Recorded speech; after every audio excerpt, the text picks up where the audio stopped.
ஒசூர் பொதுமக்கள் சார்பாக வரக்கூடிய கம்ப்ளைண்ட் புகாரின் அடிப்படையில் தெருவோரங்கள் மற்றும் பெரிய சூப்பர் மார்க்கெட் இந்த மாதிரி கடைகளில் பழங்களில் ஏதோ மெழுகு கோட்டிங் போட்டு பழங்கள் விற்பதாக எங்களுக்கு தொடர்ந்து புகார் வந்தது. அந்த புகாரின் அடிப்படையில் ஒசூர் மாநகராட்சி சுகாதார அலுவலர்கள் மற்றும் உணவு பாதுகாப்புத்துறை இணைந்து நாங்கள் மாஸ் ரைடு ஒரு ஆய்வு நடத்தியதில் இன்று ராமநாயக்கன் ஏரி அந்த மெயின் ரோட்டில் உள்ள கடைகள் பல கடைகளில் நம்ம ஒரு 21 கடைகளில் நம்ம செக் பண்ணி பார்த்ததில் அதில் ஒரு 11 கடைகளில் இருக்கக்கூடிய ஆப்பிளில் மெழுகு கோட்டிங் போட்டு விற்கிறாங்க.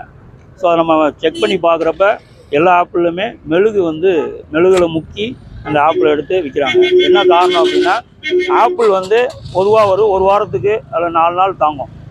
ஆனால் 1 மாதம் 2 மாதம் அது கெடாமல் இருக்கணும் அப்படிங்கிறதுக்காகவும் ஆப்பிள் பார்க்குறதுக்கு ஷைனிங்காக இருக்கணும், பெட்டர் அப்பியரன்ஸாக இருக்கணுங்கிறதுக்காக இந்த ஆப்பிளில் மெழுகை கோட்டிங் போட்டு விற்கிறாங்க. இந்த மெழுகு செயற்கையான கெமிக்கல் மெழுகு. இது தேன் மெழுகுலாம் கிடையாது, இயற்கையான மெழுகு. அந்த ஆப்பிள் வரக்கூடிய அந்த லேபிளில் நோ வேக்ஸ்ன்னு போடுறாங்க, ஆனால் வேக்ஸ் போட்டு தான் விற்கிறாங்க. ஸோ இதெல்லாம் நம்ம பார்த்து வியாபாரிகள்கிட்ட நம்ம இப்போ எச்சரிக்கை கொடுத்துருக்கோம். அவங்களுக்கு ஒரு அறிவுரை சொல்லியிருக்கோம். அவங்களே அவேர்னஸ் இல்லாமல் இருக்காங்க.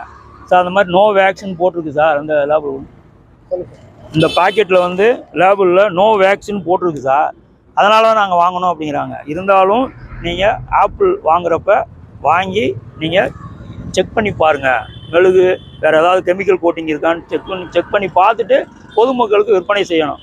ஸோ அப்படி இல்லை, நீங்கள் மறுபடியும் தொடர்ந்து இது மாதிரி மெழுகு ஆப்பிள் விற்றீங்கன்னா உங்களுக்கு ஃபைன் போடுவோம்.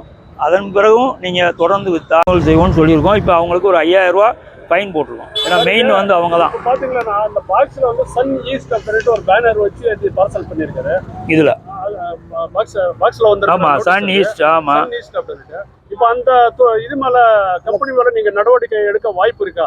ஆமாம், நாங்கள் நோட்டீஸ் அனுப்புவோம். அந்த கம்பெனி ஃபுல் அட்ரஸ் இருக்கனால உங்களுடைய ஆப்பிள் நாங்கள் செக் பண்ணி பார்த்ததில் மெழுகு கோட்டிங் போட்டிருக்கு. இது சட்டப்படி உணவு பாதுகாப்பு தர நிர்ணய சட்டப்படி தவறான செயலாகும். ஸோ இதை நீங்கள் விற்கக்கூடாது அப்படின்னு சொல்லி அவங்களுக்கு விளக்கம் கேட்டு நாங்கள் நோட்டீஸ் அனுப்பிடுவோம். ஓகேவா? ரைட். பிளே ஸ்டோர் மற்றும் ஆப் ஸ்டோரில் இருந்து பாலிமர் செயலியை QR கோடு மூலம் பதிவிறக்கம் செய்யுங்கள். செய்திகளை உடனுக்குடன் பெறுங்கள்.